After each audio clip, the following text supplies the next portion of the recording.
The moment I saw my son standing in my living room with a lawyer and a psychiatrist, I knew something was terribly wrong. But I never imagined that my own child, the boy I had raised alone for 35 years, was about to try to legally steal everything I had. My name is Dorothy Williams. I am 72 years old, a retired nurse from Atlanta, and this is the story of how my son Marcus and his wife Tanya tried to have me declared mentally incompetent to take control of my finances. It started 3 months earlier, with a conversation that changed everything. For 5 years, I had been paying Marcus and Tanya's mortgage. $1,800 every single month, transferred from my account to theirs like clockwork. I had also bought their cars, paid for their vacations, covered their credit card bills, and filled their refrigerator whenever they complained about being broke. In total, I had given them over $150,000.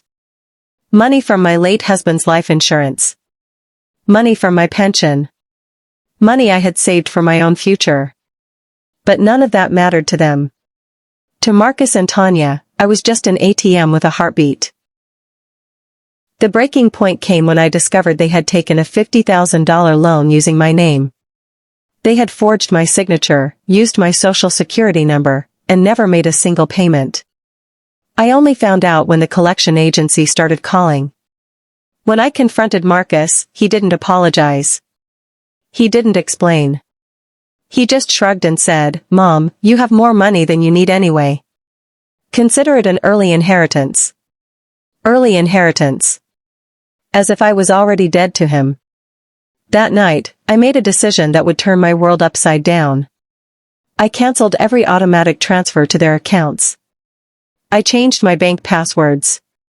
I removed Marcus as a beneficiary from my accounts. And I told him, very clearly, that the Bank of Dorothy was permanently closed. 2 weeks later, they showed up at my house unannounced. Marcus was dressed in a suit I had never seen before. Tanya was wearing that fake concerned expression she used when she wanted something. And behind them stood 2 strangers, a man in an expensive gray suit and a woman in a white coat with a clipboard. "Mom, we need to talk," Marcus said, walking into my house as if he owned it. "This is Dr. Peterson, a psychiatrist, and Mr. Lawrence, an attorney specializing in elder care." My blood ran cold. I knew exactly what this was. "We're worried about you, Dorothy," Tanya said in that honey-sweet voice I had learned to hate. "You've been acting so strangely lately.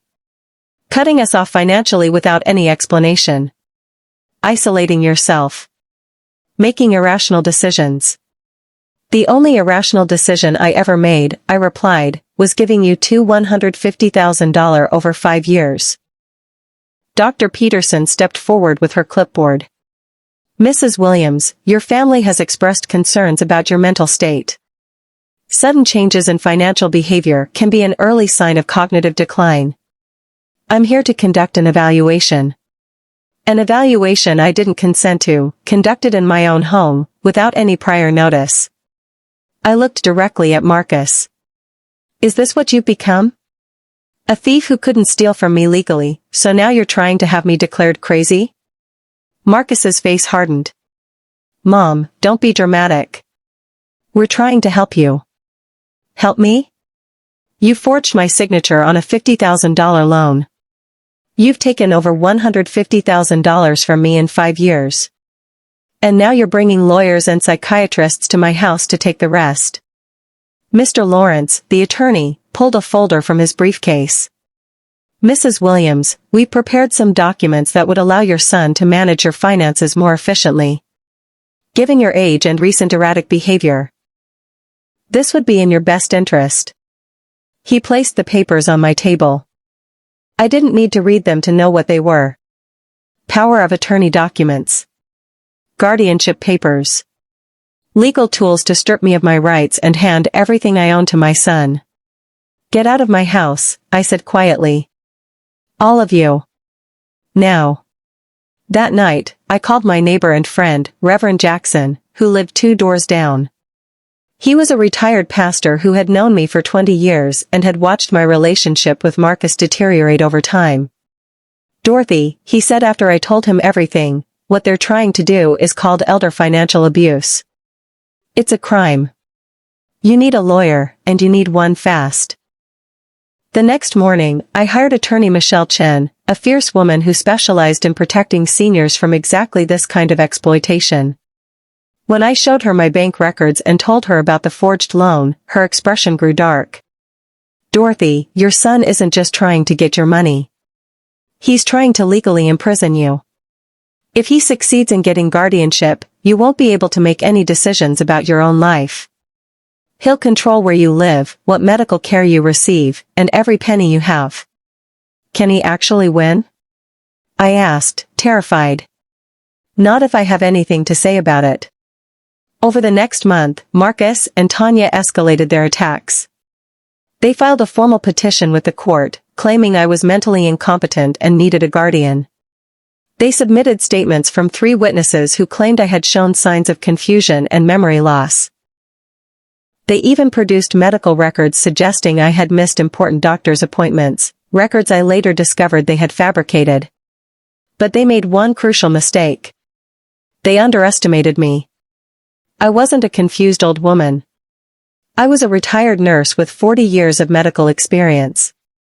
I had managed complex patient care, administered medications, and made life-or-death decisions under pressure. I knew how medical documentation worked, and I knew how to prove theirs was fake. Attorney Chen hired a forensic accountant to trace every dollar I had given Marcus over the years. She brought in a legitimate psychiatrist, Dr. Angela Morrison, who conducted a proper cognitive evaluation and declared me completely mentally competent. She gathered statements from my neighbors, my church community, and my former colleagues, all testifying to my sharp mind and independent lifestyle. We also filed a criminal complaint about the forged $50,000 loan. When investigators started asking questions, Marcus suddenly became very nervous. The court hearing arrived on a cold Tuesday morning in November. I sat at the plaintiff's table with Attorney Chen, my hand steady despite the storm of emotions inside me. Across the aisle sat Marcus, Tanya, and their lawyer. My son wouldn't meet my eyes.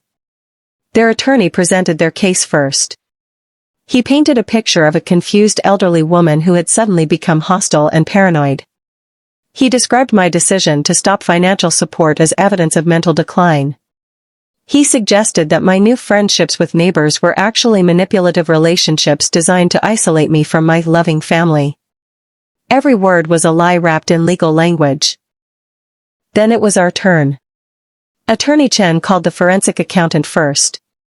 He presented detailed records showing that I had transferred $152,847 to Marcus and Tanya over 5 years. He showed canceled checks, wire transfers, and credit card payments.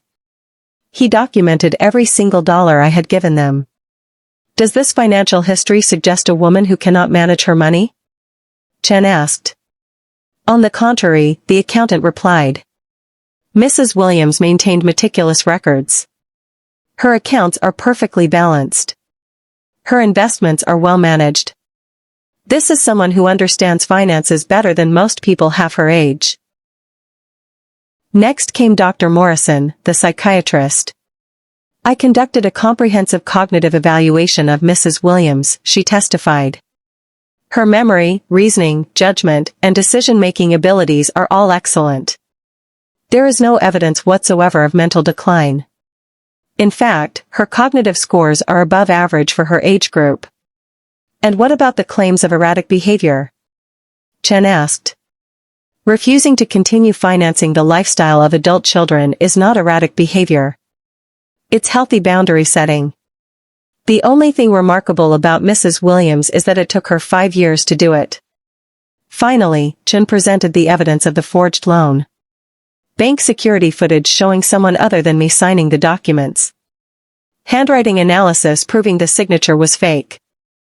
Phone records showing Marcus had called the loan company multiple times. Marcus's face went pale. When it was time for closing arguments, Attorney Chen stood before the judge and spoke with quiet fury. Your Honor, what we have witnessed here is not a concerned son trying to protect his mother. This is a calculated attempt at financial exploitation. Marcus Williams took $150,000 from his mother over 5 years. When that wasn't enough, he forged her signature on a $50,000 loan. And when she finally had the courage to say no, he tried to have her declared mentally incompetent so he could take everything else. She turned and looked directly at Marcus. Mrs. Dorothy Williams is not incompetent. She is inconvenient. She stopped being a passive source of income, and her son couldn't accept that. So he tried to use the legal system as a weapon against his own mother. The judge retired to deliberate for less than an hour. When he returned, his face was stern. I have reviewed all the evidence presented in this case, he began. It is clear to this court that Mrs. Dorothy Williams is fully competent to manage her own affairs. The petition for guardianship is denied. He paused and looked at Marcus. Furthermore, the evidence strongly suggests that the petitioner engaged in financial exploitation and fraud against his own mother. I am referring this matter to the district attorney's office for criminal investigation. Marcus's lawyer grabbed his arm as if to hold him back. Tanya burst into tears, not from remorse, but from the realization that their scheme had failed. I sat in silence, feeling the weight of 35 years of motherhood pressing down on me. I had won. But victory had never felt so hollow. 6 months later, Marcus pleaded guilty to forgery and fraud. He was sentenced to 2 years probation and ordered to repay the $50,000 loan. Tanya filed for divorce 3 weeks after the sentencing. I never got an apology. I never got an explanation. I never got my son back. But I got something more important. I got my freedom. I sold my house in Atlanta and moved to a small coastal town in South Carolina. I bought a cottage near the beach where I can watch the sunrise every morning. I volunteer at the local hospital, teaching young nurses the skills I spent a lifetime perfecting. I have friends who value me for who I am, not what I can give them. Last month, I received a letter from Marcus. He's living in a small apartment now, working 2 jobs to pay off his debts. He wrote that he was sorry, that he understood now what he had done, that he hoped someday I could forgive him. I read the letter once, then placed it in a drawer. Maybe someday I will call him. Maybe someday I will be ready to try again. But for now, I am learning something I should have learned long ago. That my worth is not measured in dollars. That love cannot be bought or sold. And that the most important person I need to protect is myself. My name is Dorothy Williams. I am 72 years old.